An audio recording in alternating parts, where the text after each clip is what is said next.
Hi, and welcome to Conductor, where we are two sisters on a mission to amplify female voices on the podium. Join us as we interview leaders in the field of choral music, share resources, and build a community for current and future teacher conductors, all while exploring the gender divide. I'm Kyra Starr. And I'm McKenna Stenson. And we are Conductor.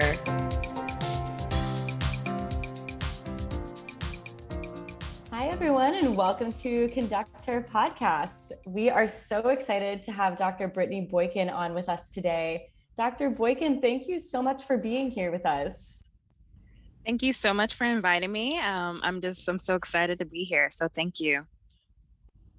We are just thrilled to have Dr. Brittney Boykin with us, like Kyra said, and I've been privileged to do some of Dr. Boykin's music with my choirs at UNT. And if you don't know much about her, get ready. It's amazing. And we're so excited to share some of her amazing insight with you today. So a little bit about her professional background.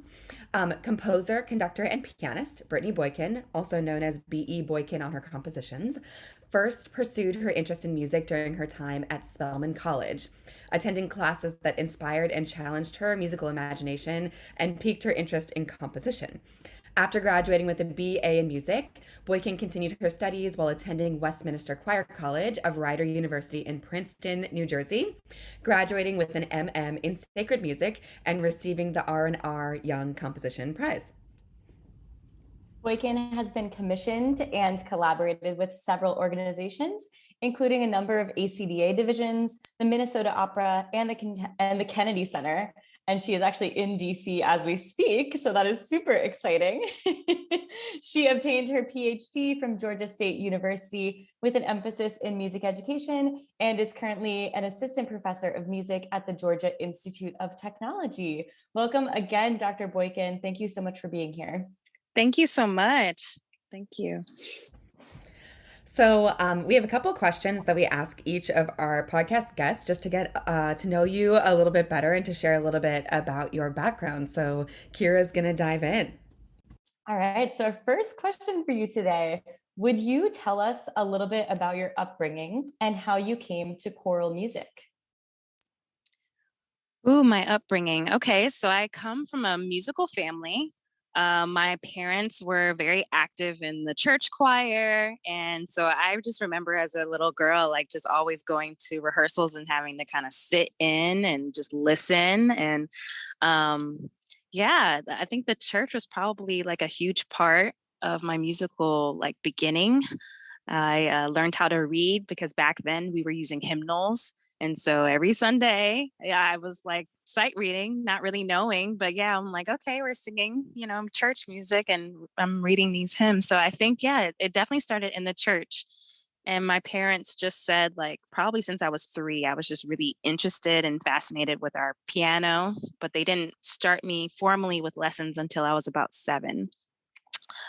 So 7, I started just the basics. And then by age 10, they found another teacher to start training me classically. So that was when I started like with like little Bach, minuets and stuff like that. So by 10, I was starting to practice classically. So that's the early beginning, but I was one of those kids. I loved music. I mean, I was in everything. I was in choir, I was in orchestra, I was in a guitar ensemble, I was in marching band. Like I did it all. So I just couldn't get enough of music. And I was just very grateful to have a lot of teachers at a very young age who were just very supportive, very encouraging. I mean, from everyone, my choir teacher, my orchestra teacher on down, like they were just so supportive during that time of my life. And I think it really set me up for success as a professional musician. So that's a little bit of it. That is amazing. We very much relate to having musical parents and sitting in a lot of rehearsals as children. Our parents definitely taught us from a young age about concert etiquette and how to stay really quiet. Mm-hmm. Especially in church. Like we could not act up in church. So have to be as silent as a mouse. That's amazing. McKenna, did you want to dive in a little bit more? Yeah. I also just want to share for our listeners, we found out as we were talking before we started the podcast that Dr. Boykin and Kyra and I are all kind of from the same area. So I understand also sort of that Northern Virginia drive to do it all. I was in the marching band and the choir and all of the things, and it was such an intense time, and also I think really prepared me for a life in music, just because you had to be able to balance a lot of different things, and it was pretty fantastic, and also tiring. So Dr. Boykin, what events or an individual event was inspirational for you in choosing music as your career path? We know you had a lot of time with it growing up, but is there something that you can use as a pinpoint that said, I have to do this for my career? Wow. I'm not sure. I think because there's so many like moments, I'm not sure. I'm trying to think. I think one would be Westminster Choir College. Joseph Flummerfelt came back and was a artist in residence for us and helping us to get ready for, we were performing the Brahms Requiem with the Philadelphia Symphony Orchestra under the direction of Yannick Seguin. And he came in to workshop us. And I just remember just how he was on the podium. And it just seemed like he could just command the whole rehearsal space. And he didn't really say much, but just like watching his body and watching his hands, they were almost like claw-like. And he was trying to get us to like have a different sound at that entrance in the first movement. And I just remember he did not say a word, and we just watched his body, and it just came out in like this kind of husky whisper almost. And I was like, oh, okay.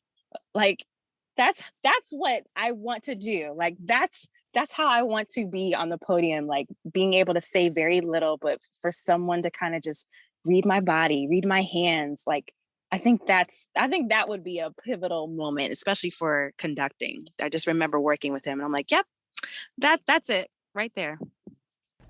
That's incredible. Amazing. I think we've all had that moment of like seeing someone that we really look up to and see as inspirational on the podium and being like, yes, like how do I do that? I want to be the claw. So absolutely. Our last kind of opening question for you, Dr. Boykin, is who or what was helpful and influential in your journey up until this point? Oh, you're gonna make me cry. Okay. So I just always think back to like my very first, I call her my first piano teacher. So the one I started with when I was 10, and I started training classically. Her name is Miss Alma Sanford. She was able to pull music out of me that I didn't know was there. And I think we all have that one teacher that you can just remember like, okay, like it was this person that really like set me up and like poured into you and encouraged you and maybe encouraged you to compete in competitions. And yeah, she's just been like my lifeline. And I just think it's just amazing to be at this place in my career, and for her to be able to see it, it just means the world to me. So like I'm getting ready to go to a concert tomorrow at the Kennedy Center, and they're featuring some of my music, but she's able to attend, and so she's coming with me. And it's just insane because I'm like, she has seen me literally from the beginning at 10 years old playing classically, and then now I'm like, I owe everything that I am musically to this woman. And so it would be her, Miss Alma Sanford. I speak her name. Oh my gosh, that was beautiful. I know, I'm like, it's too early to cry, but I don't know if we're gonna make it. So Yeah. Wow, how well, special that's that you get to celebrate that with her. We're so excited for you. Oh, thank you. Thank you. Yeah, it's so special. And I'm trying to cherish every moment that I have. So every time I come home to DC, I make time to have coffee with her, to spend time with her, because I truly owe everything that I am musically to her. And I think there's something so special about that connection between a student and their teacher, and the opportunity that you've had with her for lifelong mentorship. That is just something I think that is really special about our field. And to have her in the audience with you, we're going to be thinking about you tomorrow as you have that experience and sending you all of the good vibes. So congratulations. Thank So you. moving into some questions really about you. We want to get to know you more, and to share your story with our listeners. And so, would you be willing to share your experience transitioning from Spelman to Westminster and then to Georgia State University, and kind of talk about how these institutions shaped you as a person and as a musician, and just kind of what that process was like for you? Okay. I'm assuming you're gonna want the truth. The truth, I think, is important. Okay. Absolutely. Okay. And if there's anything that you want to go back and change, you just you can tell us. But I also think that we want to create a platform for people to know. Yeah, absolutely. No, I mean, Spelman was the best choice that I feel like. Well, I always say that I never made. My parents actually made me go to Spelman, so it's just kind of funny that things worked out the way that they did. But I'm very grateful because Spelman, an HBCU, one of two HBCUs that specialize in educating Black women, it was the best thing that could have ever happened to me. It was just such a supportive and nurturing environment. And I don't think I expected to gain as much as I did, but it really helped mold me into the woman that I am. And I left Spelman or graduated from Spelman knowing that I could take on the world. And I think that it's just so important that every person should feel like that. And whatever institution they attend, they should feel like, come graduation, no matter what happens, I can figure it out and I can take on the world. And so that's what Spelman gave to me. And I was able to carry that to Westminster. As you know, Westminster is a very different type of institution. I think I would almost liken it to a conservatory. Um, and just the practices, because I mean, it was just incredible to see so many young students, young musicians there. But it was a little competitive. And I think because of that, I kind of stayed to myself. I don't think I made a lot of like friends per se. I had a lot of interactions that were nice and cordial. Um, but I think the competitive nature forced me to go inward a little bit. And if I could do it differently, I think I would have liked to be a little bit more outgoing. But just as a person, I'm not that. I think I'm what do they call it? A extroverted introvert. So Absolutely. yeah, so it was just different. It was a little overwhelming because everyone was so talented. Everyone was so brilliant and educated. And I just think it was just a little overwhelming for me. So I kind of stayed to myself during that time. And it was interesting because I actually auditioned for the conducting program, and they they said that they had filled all of their slots. So they asked me if I could take a music education track or a sacred music track. And in comparison, I looked at sacred music only because it was the closest thing to the conducting major. And I could take the same classes, do their master singers ensemble for conductors. And so it was very similar. So I opted for sacred music. So my degree from Westminster is in sacred music with an emphasis in choral conducting. Um, but yeah, so that's how I ended up at Westminster. And then, of course, left, came to Atlanta. My mentor at the time, who was the director of or who is currently still, Dr. Kevin Johnson, the director of the Spelman College Glee Club, asked me to come back and to assistant conduct with them and accompany them. So I was able to work for a few years in Atlanta after Westminster before going into my PhD program. And so my PhD from Georgia State is in music education. So it's just interesting when I think about all of that. I'm like, okay, 3 different types of degrees all over the place trying to figure it out as a musician, because that's the truth. Like, I don't think I had anything figured out. I knew that I loved music. I loved conducting. I loved composition. I loved playing piano, but I didn't have a plan. I don't think. I was like, I'm just going with the flow and trying to figure it out.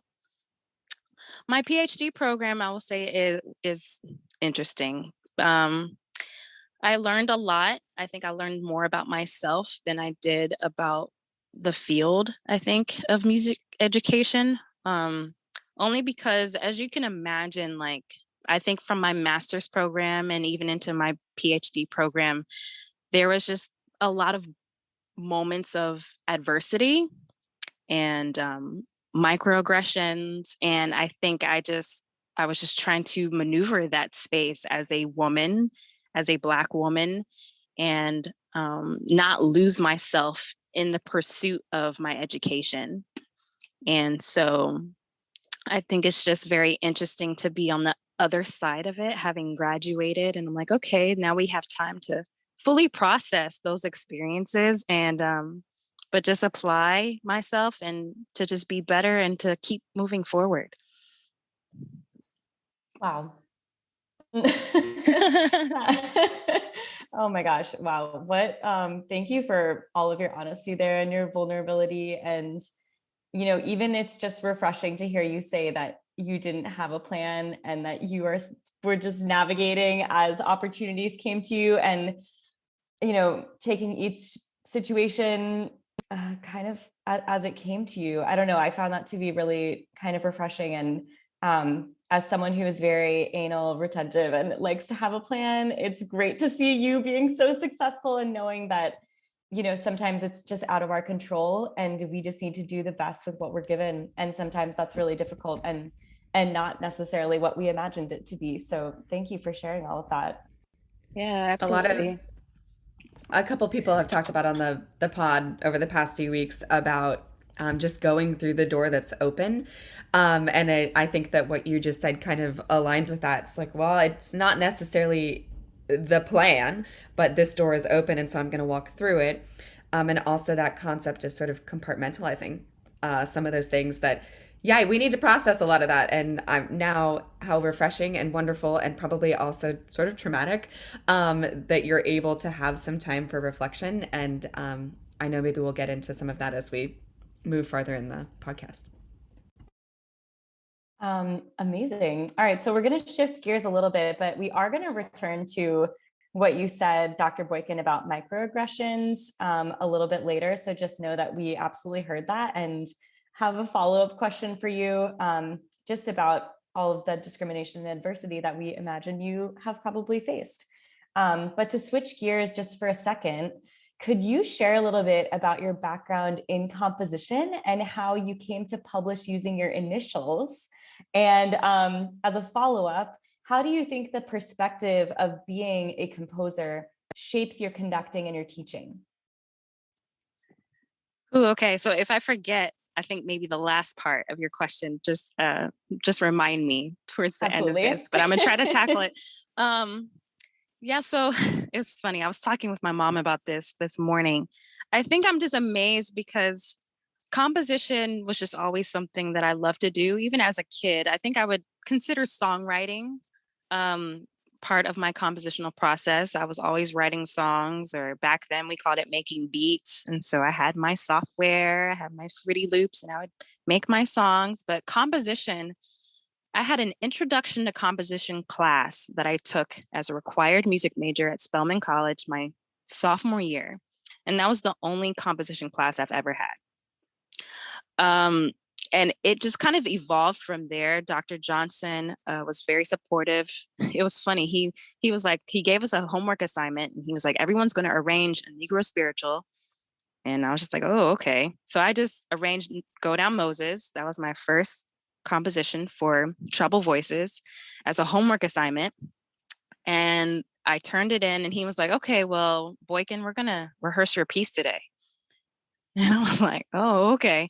And it literally just went from there. I think every year he had me writing and arranging. And I was just so grateful because he had so much trust and faith in me as a student. Yeah, I'm like 17, 18, writing. And I'm like, I had no idea. I'm just doing it because I loved it. And he had the Spelman College Glee Club perform my music, record my music. And that actually like set me up for making my own company. I was still writing at Westminster. I was trying to get some things published, but a few people kind of just gave me the whole like, oh, that's cute. Keep writing, maybe one day, type of answers. And so, but I was seeing like all of my colleagues at the time, who were men, if I can be honest, having these opportunities in publishing. And it just felt like people were looking at me like, oh, that's cute. And so I said, you know what? I don't know what's going to happen, but I'll just start my own publishing company just to at least protect the music. And I'm not doing this to make money, but at least people will have a place to find the music if they are interested. And I think I started Clavia Press in 2015 or 2016. Again, just to house the music. And yeah, people would occasionally publish, or the church choir would contact me, and but it evolved from there into something that I don't think I was expecting. Again, because I think I had been trying so hard to get my music published with like major publishers at that time, and it just felt like no one was willing to give me an opportunity. And so I felt like I had to step out on faith and just say, hey, we're not trying to do this to be famous. We're doing it because we love it, and we want to be sure that the music is always protected. And so here we are. But yeah, so that's how I started the company. And then the idea was, because I felt like my male counterparts were getting more opportunities than I was at that time. Keep in mind, that was like not even 10 years ago. I just want to put that in there. Wild. Yes, absolutely Like, wild. Also, as a caveat, you are not literally last week I was at ACDA Western attending a session with Dale Trumbore and Zenaida Robles. And they were both saying that this exact scenario happened to them too. And they were like, stop waiting for people to publish you and just write and publish it yourself, because they're not going to. And we just need to make it happen because we have important things to say. So way to go. Yeah, no, for real. And it's crazy that you say that, because that was the advice that I got from Dorothy Redmore. I'll never forget it. I was at a conference with her, and I just asked her, I was like, I really want to compose, but I have no idea what I'm doing. And this was before I started Clavia Press. And she said, baby, if you want to write, just write. And those words literally. I'm literally clapping in my house. No one is here. And I'm like, say it again. I mean, like, it was just so simple, but I'm like, those words literally like stuck with me. And I'm like, you know what? Okay, let's start Clavia Press. Let's do it. Dorothy Redmore said, if I want to write, just write. I feel like I just need to put a pin in that and say, we all have to have those people, and we need to be those people for each other, because so often our male counterparts are not asking for permission. They are not looking at the job description and seeing, oh, there's something that doesn't fit me, I shouldn't apply. But I feel like as women, we're oftentimes looking for, I have to check all these boxes because then I am a qualified person or a qualified applicant or a qualified composer. And to have somebody to speak into your life that way and just say, if you want to do it, then do it. And so if you're listening, this is your message. Like, we are telling you, if you want to do it, do it. Yeah. Yeah, I love that. It really changed my whole idea of composition. And then jumping to the name thing, I think I had internalized some of those fears and anxieties of like, okay, as a woman, as a Black woman composer, like maybe if I put my initials, maybe some people would give me a chance. Maybe if because Brittney is a female name. And so I said, let's go with B.E. Boykin and see if that will help. But then I guess going through all of those situations and then building the company, I think B.E. Boykin I think my idea of B.E. Boykin changed. I was like, I did it because people I felt like weren't seeing me. But now that they're seeing me, I'm like, we're going to own our name. And my name is my name. So yes, I could be like, okay, well, let's put Britney on the music now, but I am B.E. Boykin, like their initials, but that's still my name. And I'm like, I'm owning it as a woman, as a Black woman composer. I'm like, no, it's still B.E. Boykin. Yes, we love that. And you've established B.E. Boykin, as you said, not only like, of course you are her, like own it, but also like there's no need to change. And if our male counterparts did the same thing, I don't think that they would change. So absolutely stick to your guns. And I love it. I love knowing that you're BE and Brittney and whoever else you want to be. All of the above. A couple weeks ago, I did your music of life at an honor choir, and I was just saying like let's look at let's look at the Boykin. We're calling it by name. Let's look at the Boykin. What do you think BE stands for? What do you think BE stands for? And so to share with that community and say, this is Dr. Brittney Boykin, and she teaches at this school, and she composes, and she plays, and she writes, and she's a Black young female composer. And to see the eyes in the room just go, and then they started calling it the Boykin. And so I think BE is just getting some great things in the universe out there. So it's wonderful.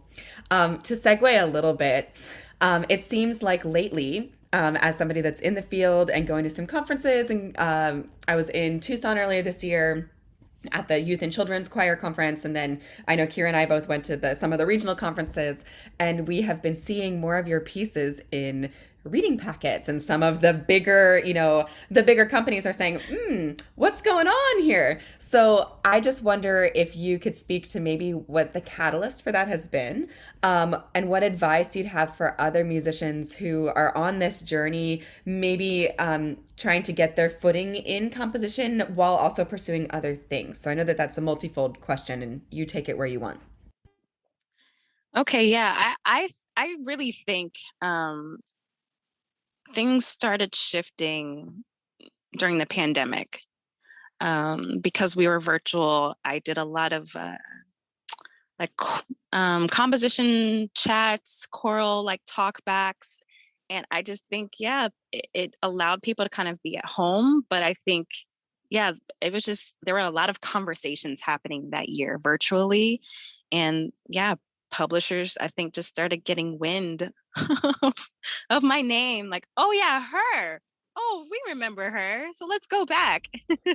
And you gave so her. freely of your time. I think that was something that really stood out to me. I remember emailing you and saying, hey, would you just pop in and talk to this non-auditioned ensemble at the University of North Texas? And you were like, absolutely. And people from that class still talk about your Zoom call.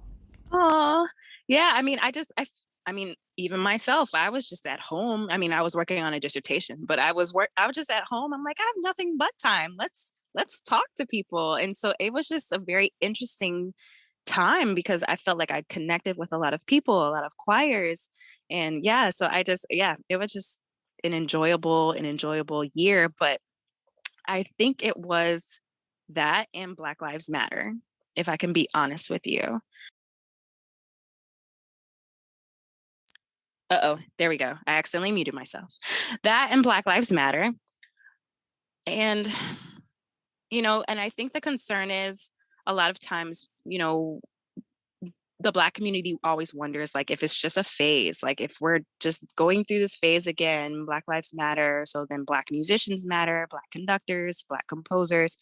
And I think because of this reoccurrence of Black Lives Matter, it pushed my music out there in a way that I wasn't expecting. And so I really think it was part of that. And I think it's really commendable to a lot of these institutions who are now really intentional about diversifying their catalogs, colleges and universities who are intentional about diversifying their faculty. And I just think it really came from 2020. I really do. Well, you're kind of reading our minds in terms of the questions we're going to ask you, Dr. Boykin, but absolutely. I'm so glad to hear that, and obviously the pandemic and just the last 2 years in general, have been very, very heavy. And I'm so glad to hear that as a result of that kind of heartbreak and really just difficult and kind of ugly time in our world, I'm so glad to see that you were lifted up and your music is now reaching a broader audience and you are at the Kennedy Center. What an amazing result from a really unfortunate time. So I'm just really glad to see that there has been a kind of a silver lining, or at least just some positivity that has been a result of that. And you are absolutely deserving of it. And Yeah, you're welcome, publishing houses. And I'm so glad that you don't think her music is cute anymore and that now she's officially actually being given some recognition. So thank Yeah. you for saying all of that.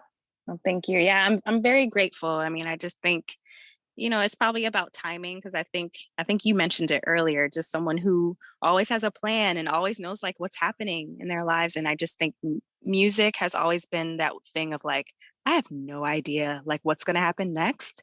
And I'm trying my best to go with the flow, but it's a little scary. It's a little anxious sometimes, but it seems like it's all kind of coming together in some bizarre, beautiful way. And I'm very grateful for the journey.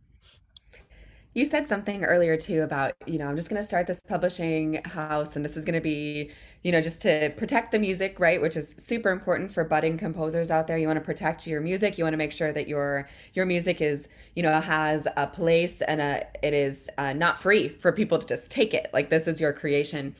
But you also deserve to be paid for it.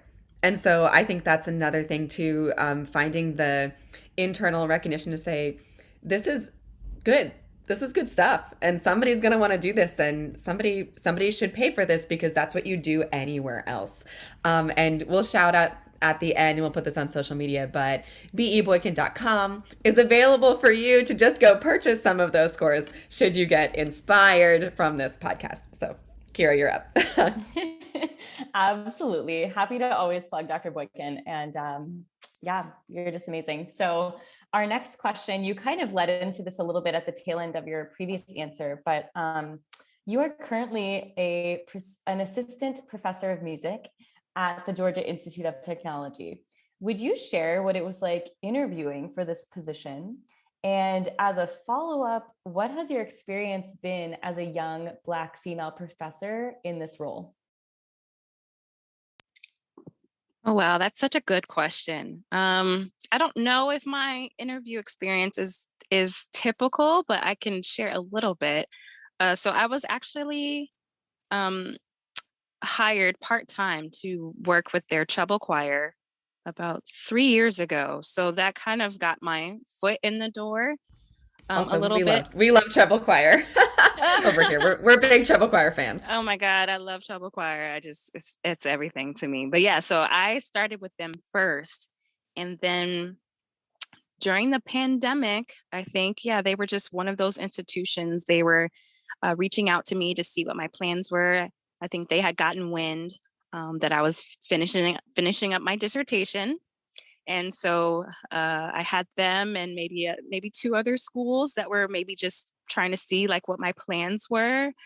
Um, but there was just something different about Georgia Tech. I've always felt at home with Georgia Tech. I love my students. I love my choir, and it just kind of worked out beautifully, I think. And it was just very humbling to have them come to me like, hey, we see you, we want to make you feel like you are a part of this community. And they were just very encouraging, and it really just made me feel good. So I was like, you know what, this is home, this is where I want to be. It's in Atlanta, and I have great colleagues. I have very supportive colleagues there, and then of course Spelman is down the street. So I don't know, it just, Atlanta is home, and so they really just made me feel very welcome. That's amazing. I'm so glad it's been a positive experience and that it just, I don't know, again, like you're one of many people that we've interviewed so far who's just kind of said this door was open and felt right. And it's turned out to be even more amazing than I could have imagined. So they are absolutely lucky to have you. And I'm so glad that it's been a positive experience. You didn't get to this earlier, but would you talk a little bit about being a composer, teacher, conductor, all in one, and how that fits together in your life and what strengths that maybe brings out that makes you unique? Ooh, I guess the real question or would be like, is it all coming together? It can be a little crazy sometimes. I think I'm trying to maybe change my focus just a little bit because I think it can be hard sometimes being like a I guess, faceted type of musician. So when you do it all, and then it's like, okay, well, am I stretching myself too thin? But it has had its advantages, I will say. Like, I think, for example, studying piano my whole life, like I think I don't really have an accompanist. That is a goal. So, hey, if you are an accompanist and you're in Atlanta, please call me. Call her. I would love to work with you. But so being able to maneuver in the rehearsal space because I play, that has always been relatively easy and helpful because I'm not really worried about an accompanist. Um, and being a composer, maybe I hear certain things in the music sometimes that's maybe not in my music, but I'm like, I think I'm able to kind of interpret things a little bit differently. So I would say it's had its advantages for sure, but individually, I would say it's been a little bit of a challenge to keep everything organized. And my mom, if she's listening, she'd be like, oh, she's not organized. But yes, I think it has forced me to be organized because I don't want to overwhelm myself in trying to be a good steward of time and time management and being sure I have things in order. Um, so that has forced me to be organized, more organized in a way that I've never been. But it's been nice. But I think depending on who you are, you know your limits. And there was a time when I was like working with 4 different choirs at a time. Would I encourage that? Absolutely not. But I was doing it because everything was part-time. I'm a shoe lover. I'm a DSW rewards member. So I have a lifestyle that I'm trying to maintain. So working Yes. working 5 and 6 jobs just made sense, but it didn't over time because I'm like, oh, I'm burnt out.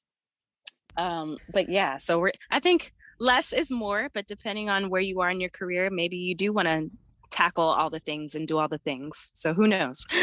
And maybe you don't have a choice. I like Right.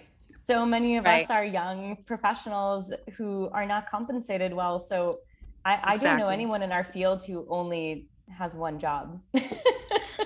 And I Like, think that my professors have said something that I've taken to heart, and they said for a period of time, you will need to say yes to everything. Like for that, there will be a period of time, especially right now, where we are getting started, or for you, maybe 6, 7 years ago, getting your start. That's the time to say yes. And then it provides you some opportunity to say, oh, this is an area of great strength for me, or growth, or passion, and trying to hone in on some of those things.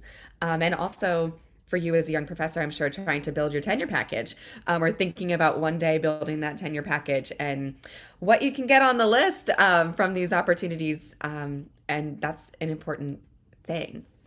So, this is sort of a segue. You started to mention earlier a little bit about microaggressions, a little bit about some discrimination and adversity that you faced. And so, could you share a time when you faced discrimination in our field, and maybe some suggestions that you would have to others who are entering into this field, who may have faced this type of adversity, or may be facing this type of adversity in the future? So anything that you could share would be wonderful.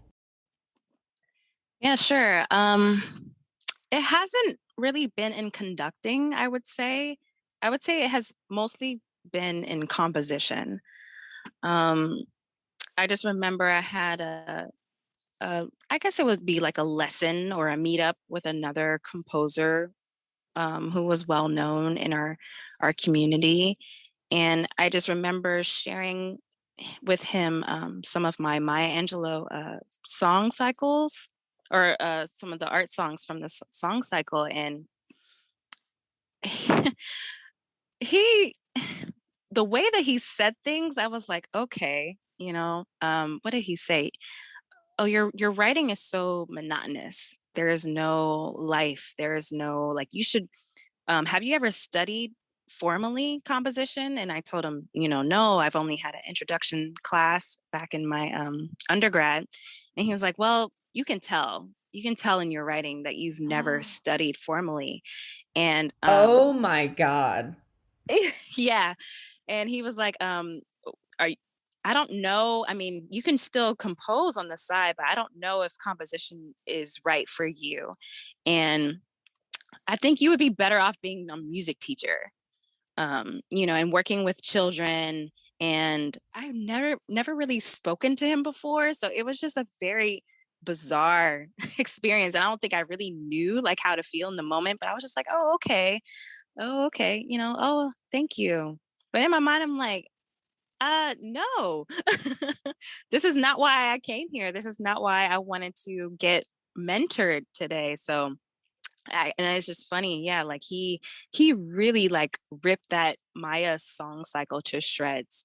And part of me, if I can be honest, I think that was why it took me so long to finish it. So some people were introduced to the Maya in 2014, and I didn't finish it until maybe right before the pandemic. That was 2019. But that interaction, because of what he said, I think it weighed on me. Like, and I wasn't able to finish it. And because I'm a very emotional composer, I write everything from just how I feel. It weighed on me in a way. And I was just like, you know what? I don't even feel like looking at it. I don't even feel like diving back in, because it was just so hurtful.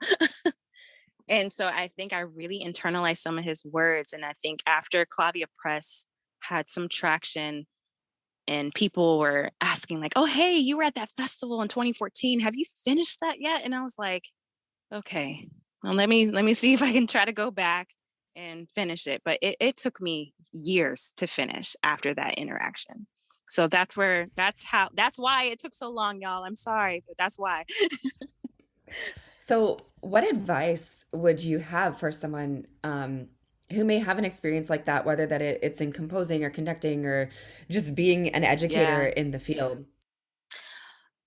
I think the importance lies in knowing who you are and knowing where your passion lies.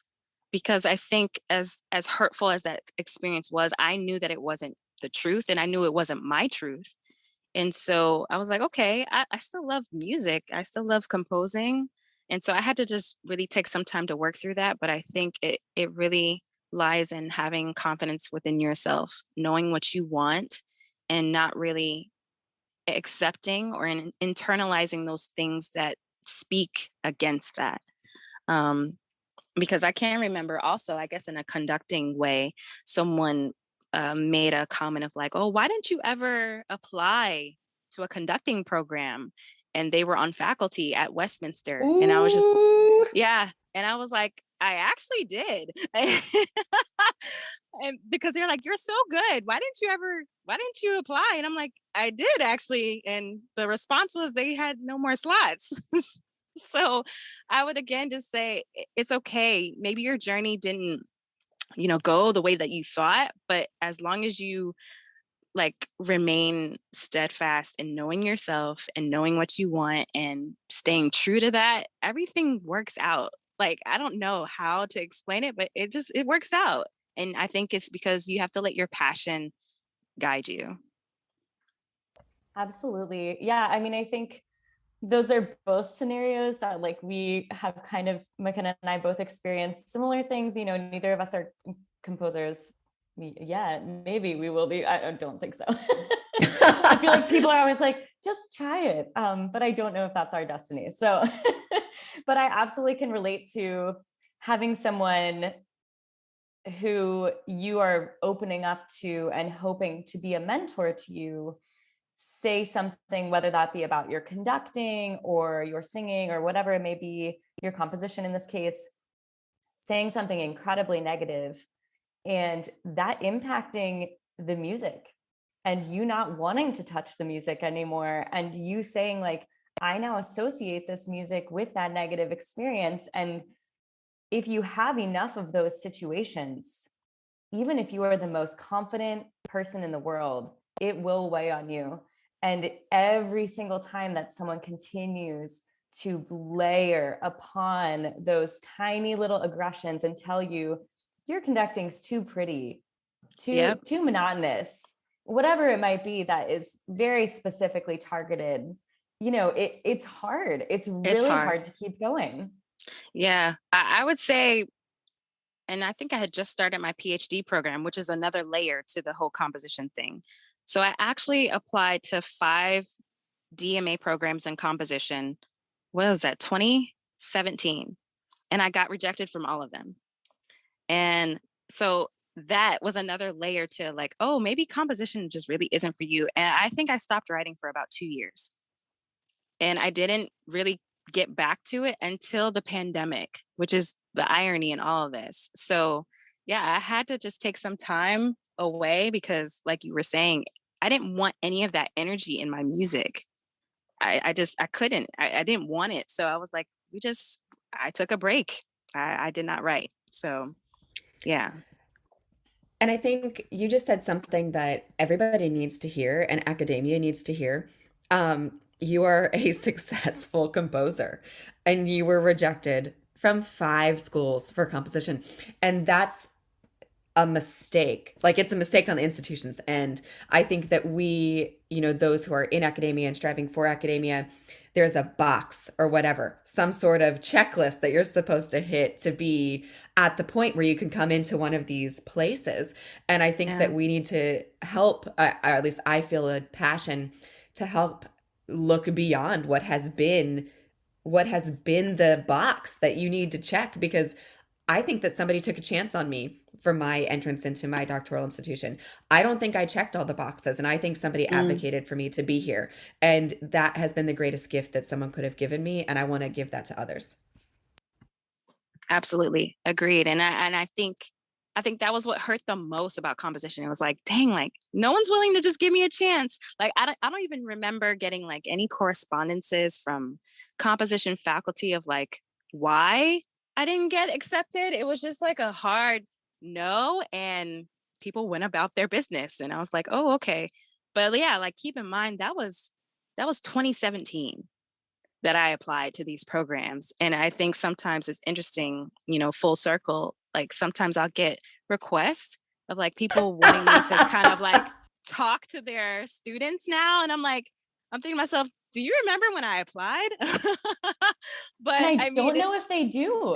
I it may, don't, that's the yeah. astonishing thing. Like I have a very similar experience where I applied to a program, auditioned, did my best, thought it went well.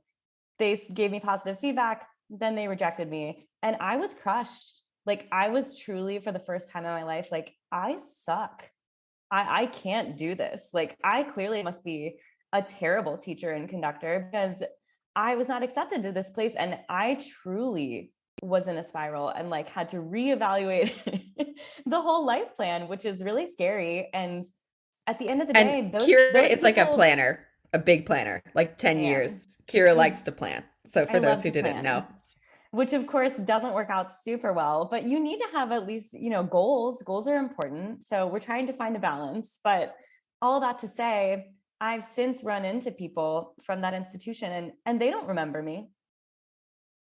They don't think about me at all. And I still think about that audition, that rejection almost every day. And it has truly rerouted my life plan, perhaps for the better, and now we're on the other side and there's time has passed and like we can be thankful for the things that have come as a result. But, words matter and how we're treated matters. And those moments are going to happen, and maybe it was deserved, maybe it wasn't, but I think people need to understand, as McKenna said, in academia, like this can be life or death for people. Like this is so emotional and important, and in a field that is your entire body and soul are involved, it really matters, and feedback matters. And if you are going to reject someone, maybe reach out again and say like, it just wasn't the right fit this time, maybe reapply next year, or whatever it may be. That can really make a difference to people. And yeah, remember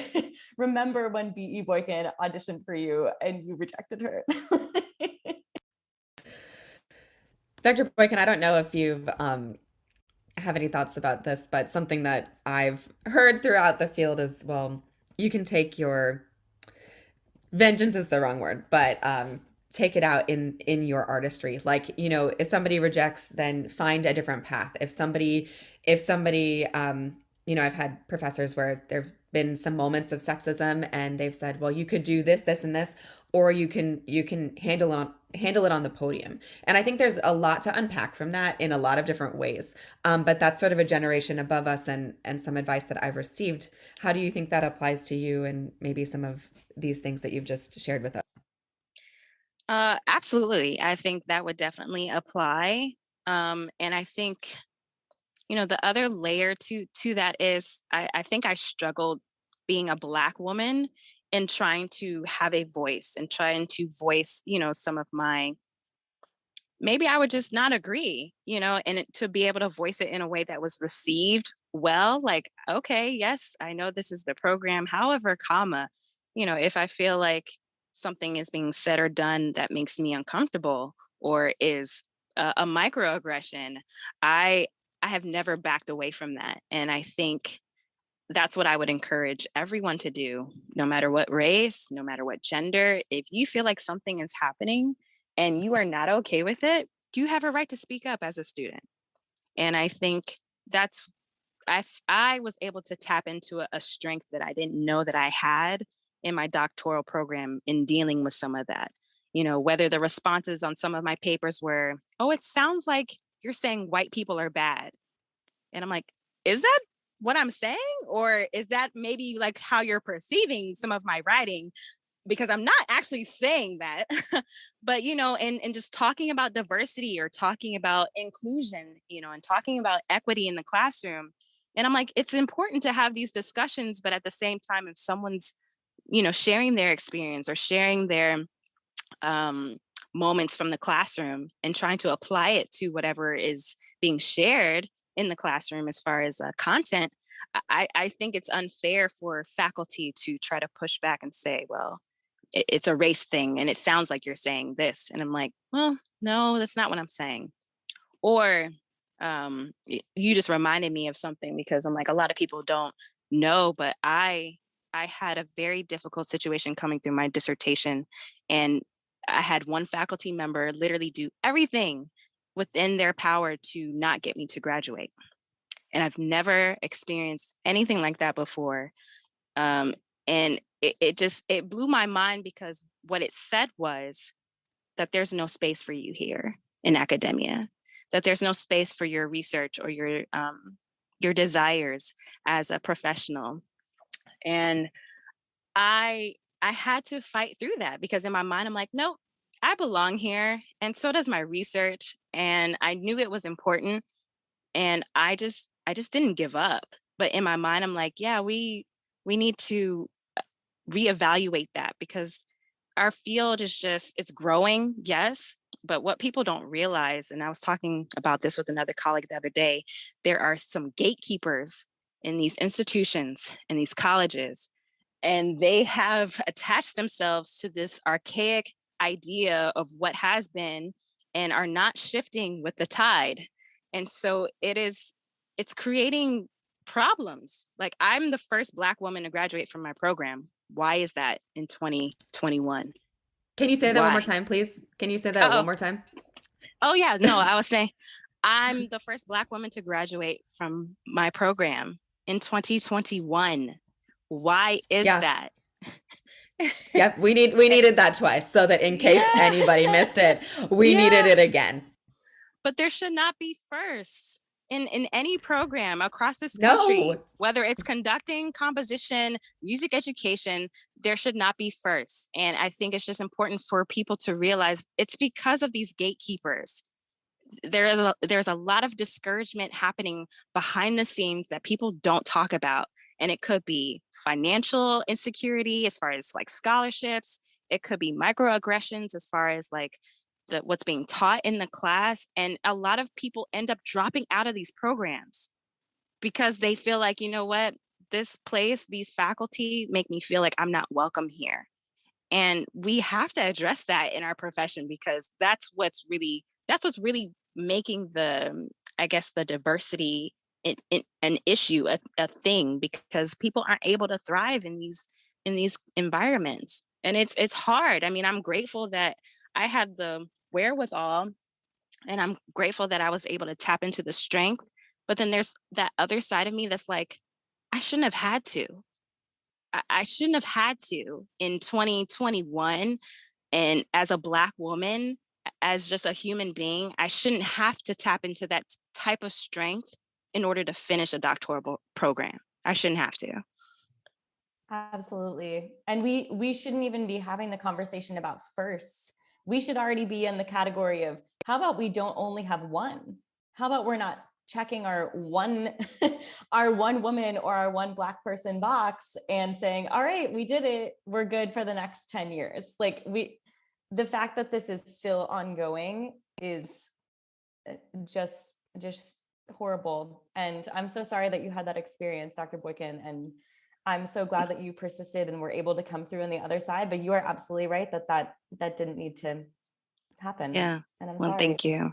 Yeah. Yeah. No, and I think my encouragement, my advice would be, as faculty, if you are on faculty at any institution, be sure that you are holding your colleagues accountable. If you see something, if you hear something, if students feel comfortable enough to even share anything with you, please be advocates for these students, and to be sure that you are holding your colleagues accountable. Well, I think you're right. You're reading our minds. You literally like hit the last two questions just within that, last couple minutes. And we're going to dive into our fast five. These are the last couple questions that are just kind of sort of quick answers. But I just want to reiterate, the gratitude that we have to you for coming on the podcast and for literally just speaking the truth, because that's what we hope to do with the podcast. We can't speak to anything but our experiences, but we want to provide a platform for others to gain advice, to see and hear from people like them, because representation matters, and to know that this is a space to be honest and to help our profession. We need some help. Go team. Amen. Amen. So in these last couple questions, it's just some quick things for our audience to gain some inspiration as we head out into the world. And so if you could name one favorite current choral octavo or composer that you would recommend to the listeners, we'd love to know what's on your mind. Ooh. Truth, Andrea Ramsey. Yes, we love that piece. I love that piece. Such a good one. Great answer. All right, number two. What is one misconception about you?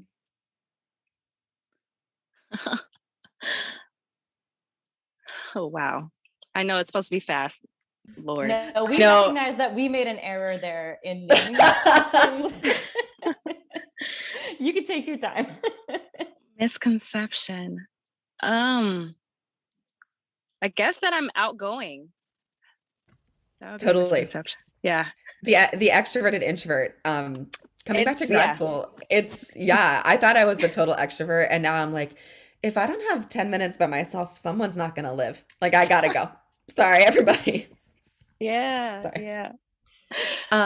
What is one word, just one, to describe you on the podium? Ooh. Passionate. Great answer. What is a favorite choral memory? Ooh. Spelman and Morehouse, Glee Clubs, Christmas Carol, all 4 years. It is a tradition in Atlanta, and it's just an experience I would never forget as a student. So, yep, all 4 years. Christmas concerts with Spelman and Morehouse. And finally, what is a choral blooper that you might be able to share with the listeners? A choral blooper.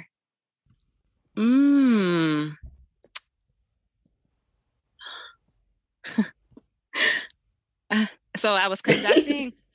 I just remembered it. I was conducting my arrangement of In the Bleak Midwinter. I think this is my junior year.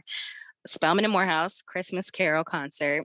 We were at King Chapel, Morehouse College, and I wasn't supposed to conduct. That was the blooper. I was not supposed to conduct, and like I think at the last second, Dr. Johnson, like we were literally walking on stage, I think, and he was like, Boykin, you're up. And I'm like, what you mean I'm up? And they're like, the chapel is packed, mind you. These concerts are like filled with people. And he was like, you're conducting your piece tonight, so don't mess up. Oh my gosh. How did it go? It was amazing. But I mean, I think yes, that was probably like the first time he put me on the podium, like in a concert. And then of course it was the Christmas Carol concert, which is like legendary. I was like, what do you mean? We'll talk about belief and confidence from your mentor. Gosh. That is crazy. Insane. Shout out to him. But yeah, he put me on the podium, but that was the blooper. That was That's a great blooper. You know what? That's amazing. Yeah, yours is significantly cooler than ours. One day, if you can go back to the first episode of the podcast when it launches, and I do think my second favorite is Kyra's though. She's got a good one. You'll have to take a listen to that. Okay, yeah. Dr. Boykin, just thank you so much for being here. I have just really enjoyed getting to hear from you and getting to know you a little bit better, and we just so appreciate you being here and just everything that you've said. We so appreciate it.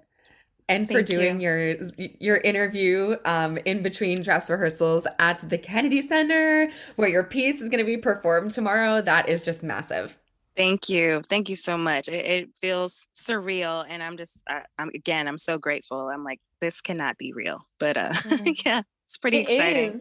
Yeah. It is, and you deserve it. And everyone who is listening, we will link Dr. Boykin's information when we release this episode so that you can check out her music and bring her into your school and contact her. And please buy her music because it's wonderful. Oh, thank you. And if you haven't seen us on social media, you can find us at conduct.her.pod on Instagram and conduct.her on Facebook. So check out the whole first season as it is being released this summer. Thanks so much for listening. This has been Conduct Her.